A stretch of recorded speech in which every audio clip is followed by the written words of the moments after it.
Okay, so this is step 2 that I'll show you how you can import the design you created in Photoshop and then use InDesign to place your text in this program. The reason why we are doing this instead of having just text in Photoshop is because Photoshop is like a registers-based program. So we, as design, we always want to make sure our texts are sharp. We don't want to have text looks pixelated and blurry. Okay, so using InDesign or Illustrator, for example, it will make sure your text will always look sharp without that kind of pixel like blurry edge of those texts that we definitely want to avoid. Okay, and then you will also use this program for your final journal process book, so it's a good opportunity to get a little bit familiar with at least the basic of it.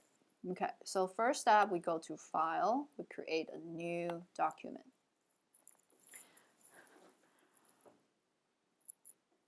Okay, waiting for the window to be open.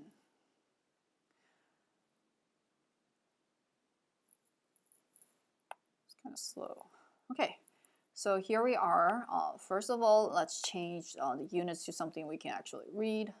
So the width should be 11 and the height should be 14. How about the quarter-inch size that we added in Photoshop? So in Photoshop, we have this quarter-inch in additional to our image. Why we don't have to do that here? It is because InDesign has this another setting under bleeding. Okay, so what is bleed means is when you print a poster, you might need to trim the poster to the actual size, and leaving a little bleeding will make sure like your poster will not have like a white edge that you don't want. I think if you're trimming your snippet project, and if you didn't trim your line straight, you will see a little bit white edge. So adding a little bit bleed will help eliminate that potential kind of defect looking in your project. Okay. So other things you need to change, make sure we only need one page. Oops. Okay. Run input. Okay, one page, and we can have, I think, margin. I think that should be default, like 1/2 inch. Margin will tell you like a reference information telling you make sure don't put stuff outside the margin. Okay. Okay, so you can see, because we have the preview check, we can kind of see how our project will look like. This red line around it, that's the bleed. And this purple line, those lines won't be printed out. Those are just for your reference. And this is the margin. It's kind of like remind you, be careful, don't place, for example, your text or important image outside the margin, because again, you don't want to put things like right on the edge to make the composition look a little bit more comfortable. Okay, so hit create. Now we have our file created. Okay, so InDesign have a little bit different tools and different panel.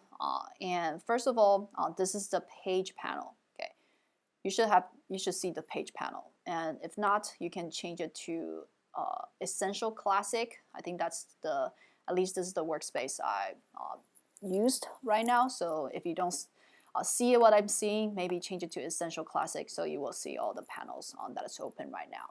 Okay, so page, we only have one page in this project, and you can see it over here. And it's similar like Photoshop. You can also have multiple layers for your image, for your text, and you will see the layers here in this panel. And links. This is actually a very important concept that InDesign is not like Photoshop, that you can save all images from different file and just put it into one file here, and all the layers will be preserved and saved in one PSD file. Okay, so this is Photoshop, but InDesign is different. If you import images from different file, all those images are links, linked to this InDesign file. So make sure you have a folder Could be like this, and make sure you have all the image that you're using. Okay, I think I actually have my folder on my desktop. Here, yeah. So see, this is the poster PSC I just created. And make sure all the image you're using will it's in the same folder where you save your InDesign file. Otherwise, it will be lost. Okay. Okay, if you have no idea what I'm talking about, let's just do it visually to show you what I meant here. Okay, so first step, we want to import our image in InDesign. So we go to File and we click on Place. Okay, File, Place, and let's select our PSD. This one, the poster. Yeah, poster is the one that I opened earlier. And click on it. Select that. Okay, and now you see this little icon. So different way you can import your photo. The easiest way is just click. Just do one click. And then InDesign will open the file exactly as the size of our file. Okay, so you can see now it's imported in InDesign. Okay, what if you didn't click on it? Okay, I'll do it again. This time I'll try drag it and drop it in. Okay, if you do like a selection like this, drag and select, InDesign will think, oh, you actually want to make this image smaller instead of using the original size of the image. Okay, so this might cause some kind of confusion. Okay, so if you try this method and then import your image and it's not the actual size of the image, it's smaller. So you say, okay, that's okay, I'll just scale it up. Okay, what happened here is when I tried to scale it, seeing this little bounding box, this blue box, and when I tried to scale it, my image didn't fit with the kind of the bounding box that I'm trying to make it bigger. Why is that? Okay, because InDesign is a layout program. It is used that you can place multiple image, kind of like a magazine. So if you have multiple image, usually you just want the image to be in certain like unit or in certain grid. So this function is you can, the image will only show where your grid layout. Okay, so if your grid is smaller, it will only show part of it. If your grid is bigger, and the image doesn't fit, you have to adjust this in a slightly different way. How to adjust it, actually selecting the image inside, is here. You see this little button in the middle? Okay. If you want to select the image, while choosing the image, you can modify the frame separately, and if you want to change the image, just click on the button, and then you can see now the image actually finally got highlighted, so we can scale our image this way. Okay, and same, if you want to move it, make sure you also select the button. Otherwise, if you're just moving the frame outside, the image inside might not follow along with it. Okay, so now I finally placed my image properly inside my canvas. Okay, some other way you can do it is if you kind of accidentally distort your image, which you should definitely avoid. Never distort your image like that. Another way, if you want to just make your image fit the frame you created, you can right click on the panel and find fitting, and then these are some other options that you can make, either fit your image to the frame or fit the frame to the content. So in this case, I want to fit my image to the frame. Okay, yeah, so different method to make your image adjust with your frame. Okay, so now we have our image here, and you can see under our link panel, here is our image. Okay, so if I want to have more different image inside, I can also simply just drag or use place, and you can see all the image you added here will be under links. Okay, they're not going, they're still showing in the layers, but what is the difference between layers and links? Okay, so I'll show you the difference. Okay, so what I said earlier, you have to make sure your InDesign file should be in the same place in the folder that you have all your images. Okay. Let me save this InDesign file really quickly. Okay, so InDesign, save as. Okay, find our folder, Photoshop Demo 2. Okay, call it layout. Okay, I just saved my file here. This is the InDesign file. So the InDesign file, again, it didn't really save the actual image in the folder. So what happened if I delete those two images that should be in here? You can see something going wrong here. Now this photo set, it's missing. Okay, let's see if I should actually, I'll see it's missing. So the problem is if you are working on your computer at home, and then you put the InDesign file and save it separately, and you didn't include all those images that you had in your file. If I close it and open again, see, it says there's two link sources that are missing. Okay, because InDesign, oh, it's actually still fine. I'm kind of impressed. But you can see they're kind of a little bit more pixelated. They're actually not the actual image. Because they're a link, they're actually are finding the image in the directory on my computer. So you can see it's on desktop in this PS Demo 2 folder and inside this poster.psd. But in the actual computer, because I deleted, they are not there. So if you open this file in a different computer, you might have this low resolution icon lap, or it will be completely blank. Okay, so you have to make sure when you are transforming your file, they should be in the same folder, and you should carry along with your actual file in the actual folder, so InDesign will be able to find it. See, now I put it back, so now the missing arrow is kind of disappeared. Okay. Another cool things about this is because it's linked, if you change your file here, it can be updated without like another kind of reminder for the program. For example, if I'll just draw, okay, I'm drawing white. I'll just do some like random stuff. Okay, so I just draw some cool stuff, and if I hit save, okay, so now my poster PSD is updated. And now if I go to InDesign, see this little modify, so if I can simply double click and it will replace the newer version to the older version. Okay, so that's pretty cool, huh? So you can, if you put it in the design and you feel, oh, I need to modify this a little bit, you can very easily just do your modification and just confirm by saving it. And when you go back to InDesign, it should be updated in a second, and you can simply double click and update the newer version of your file. Okay, so that's the link, that's the layer, and that's the page. Okay, so next let's just go through the very basic of what you would probably need to do for this project is the text. You should apply your text into your poster design. Okay, so how to use the text tool.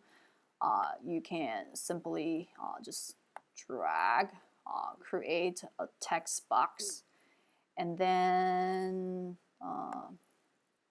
go to my PDF. I'll copy a quote for my poster, and then I Command V to paste it.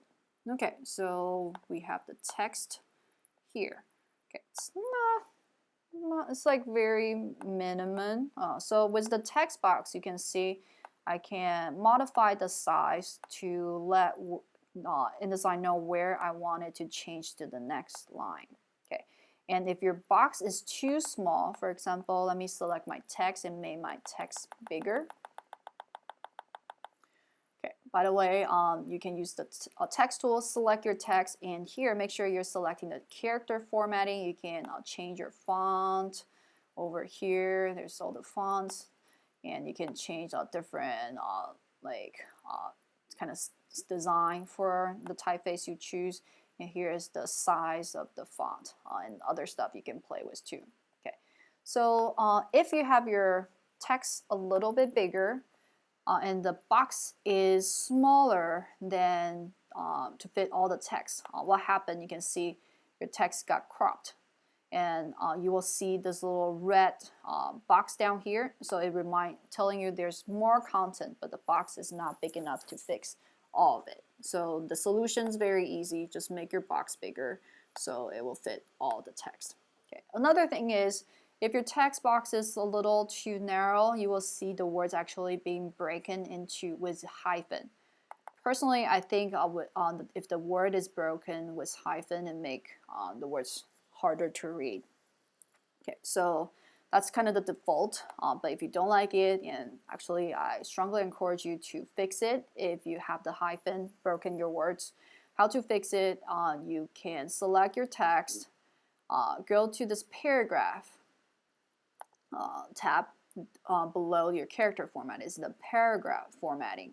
Okay, and then you will see this hyphenated is checked, so uncheck it.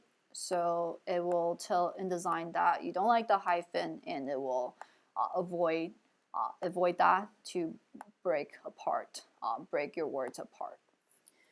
Okay, so feel free to experiment with different layout for your text. I think definitely follow some basic requirement how typography should be.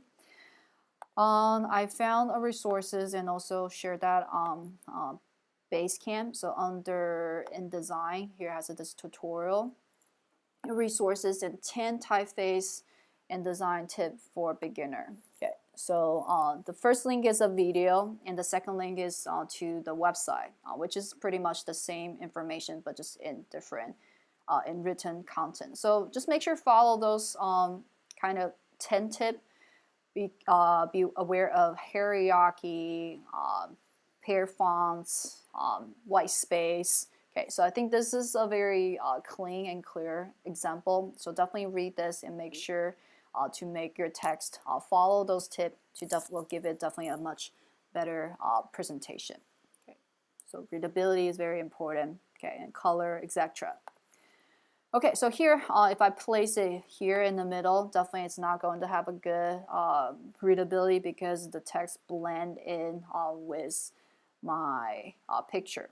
Okay, so my plan is maybe I'll place it here where her face is, but what if I want the text only appear on the white space instead of like overlapping on her face? Okay, so first step, I think I will actually go back to Photoshop. I need a little bit more space for the text, so I'll select all my layers by holding Shift, use the Move tool, and move her a little bit back. Okay, yeah, I didn't have the mask selected, so you can see that part is leave in place. That kind of actually look cool, so I'll leave it, or just make it just slightly offset. Yeah, I think that kind of look cool. Okay, so now we can just save it, and InDesign will update our image in a second. Yeah, just double click, so we have a little bit more space to work with.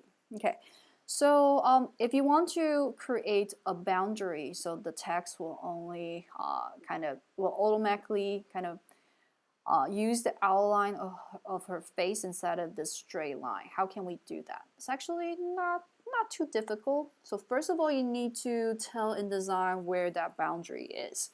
So the easiest way to do is using the pen tool to create that boundary. Okay, if you never use pen tool, it might be a little bit confusing at first. So how pen tool work is instead of it's not like drawing, you actually need to create like points. You see here, by clicking it, I create straight lines of points. If you want to create curvy line, how to do it is you can click first to create the first pin, and the next pin you created before you release it, you drag. You can see if you click and drag, it will create this bevier handle to create a curvier line. Okay, so it might need some time to practice to get fluent to using pen tool to get the shape you want. For beginners, I will suggest you can start just creating straight lines. Okay, and the parts you wanted to curve, you can add a point. Don't try not to add a lot of points, because the more points you added, you actually need to adjust it more to make it smoother. That's harder. So just create as last pin as possible to get the major shape of what you want first. And then I'll show you how you can add some curve later. Okay, so again, as little points as possible, but get the overall shape using the pen tool. Okay, so if you click and hold the pen tool, you'll see this convert direction point tool, or Shift C is the shortcut. This is the tool that can help you make the curve in a much easier way. Okay, so you can see very simple. All you need to do is drag that point you want to add curve. Okay, and then yeah, just like that. And then after you select it, you can also use the arrow tool to modify it a little bit so it fit the shape of what you're going for a little bit better. Okay, so yep, maybe add it forward a little bit. So what is good about the pen tool is because it's based on vector, so you can always go back and change it. So even though you didn't do it perfect on the first time, you can always go back and adjust it very easily. Okay, so I'm just simply click and drag and use my cursive tool to move it a little bit further away from my actual selection. Okay. Yep. Okay, so if you're familiar with pen tool already, you can create curve on your first try. That's good for you. If not, I think this method will make the selection or making the pass fill your need a little bit easier. Okay, so it doesn't need to be perfect, but we got an overall shape right now. Okay, so now we can select our text tool, and then over here, this is the place where we can adjust and make it kind of go like create that boundary. So we choose, instead of this, it's like no text wrap, we select wrap around the object shape. Okay. Okay, so you have to make sure you not just click on it. You have to tell it which object you want it to wrap around. So make sure you select the shape of the path that you created with the text box that you had. So by holding Shift, you can select them both at the same time. Yeah, you can see the path in the text tool is now selected. And then click on the wraparound object. So now you can see when I move the text, it will avoid having the text go through the box.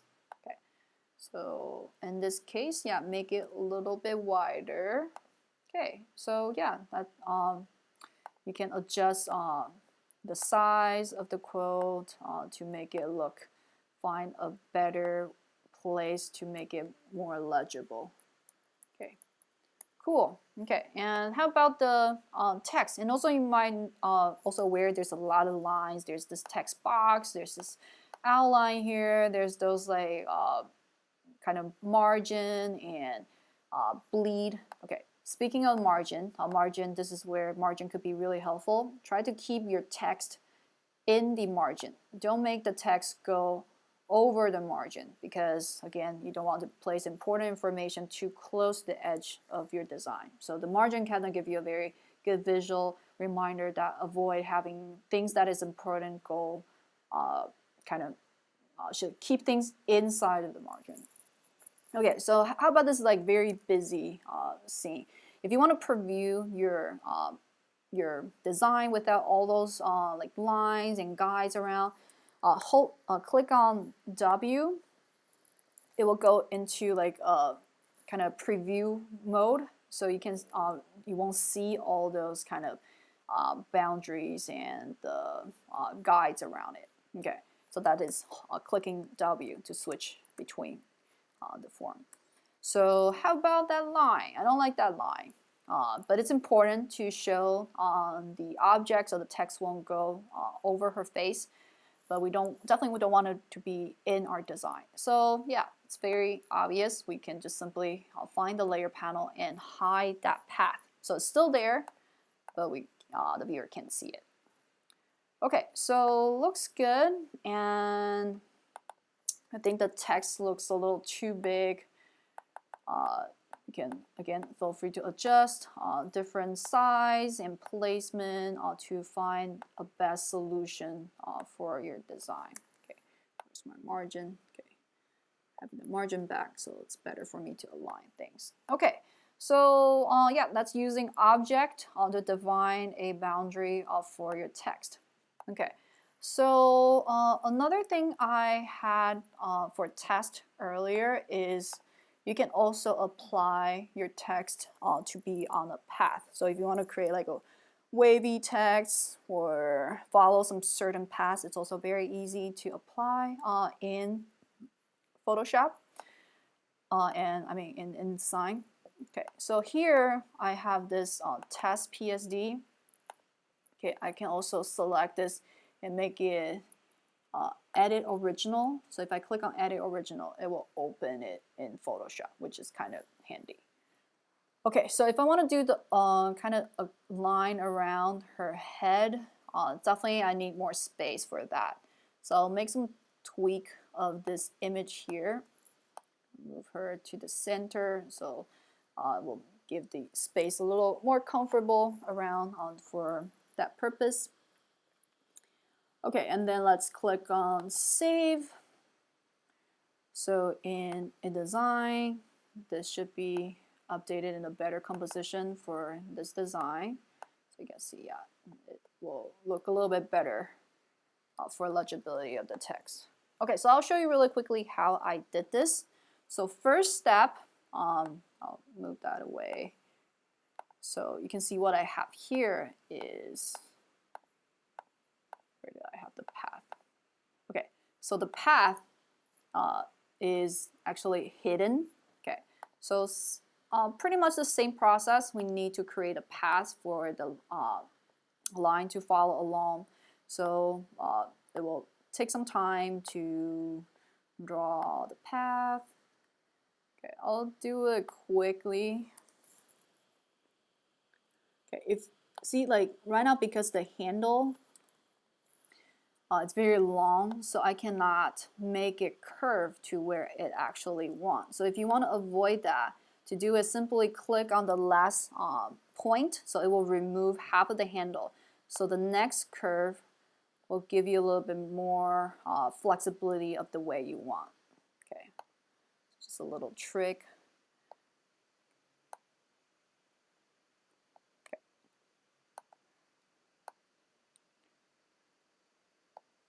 Okay, it's good enough. Okay, so now I have this path, and then same thing, I'll copy the quote and go back to InDesign. So here, instead of creating a bounding box using a type tool, I'll use the tool called type on a path tool. So very easy, just hold on this icon and then switch it to the type on the path tool. So yeah, I think you probably know what to do next. After you have this path, all you need to do is just click on your path and then paste. Okay, so let's see if I paste it here. Yeah, so give it a little bit more room for the text to loop. And why it is not showing the whole text. Okay, let's see.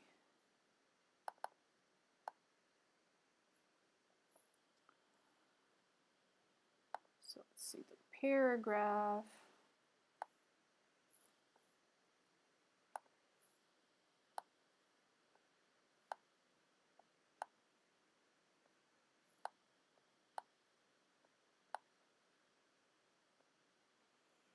Okay. Interesting.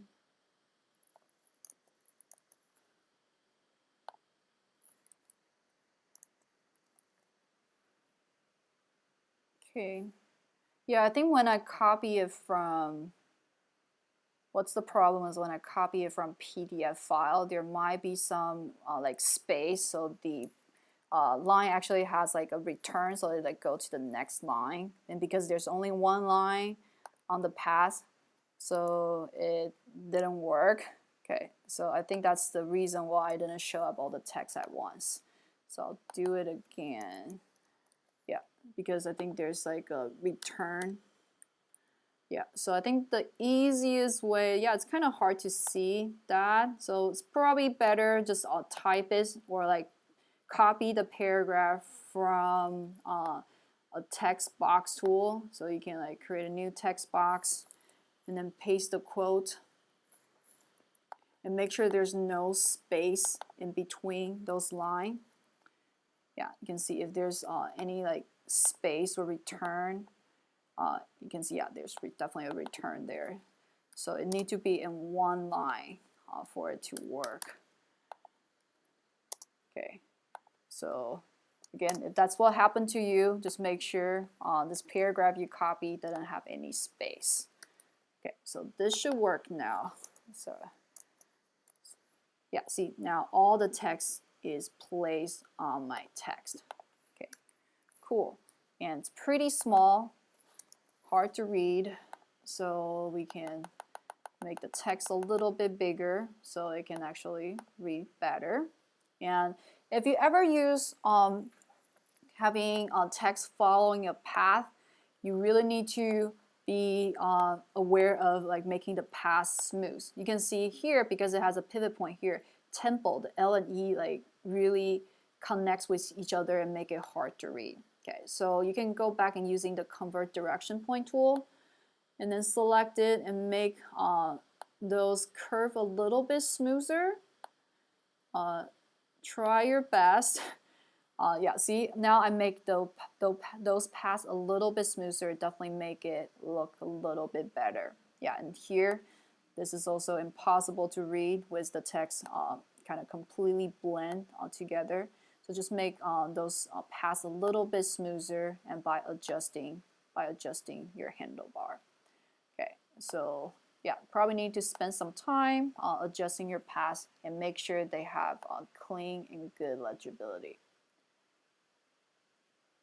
Okay, looks a little bit better before. Okay, so yeah, definitely work on your path and make sure it looks smooth. And if you don't want to have that black line seeing through, simply select your path. Okay, so I think this is this path.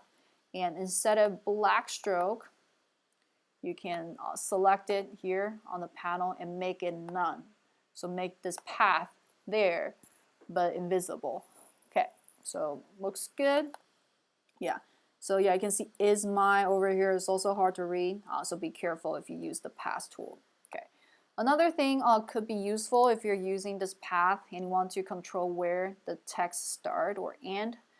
Instead of using like space to adjust it, which is not really smart and it's also kind of harder to control, the better way to do it is using the paragraph tool and adjust this first line left indent.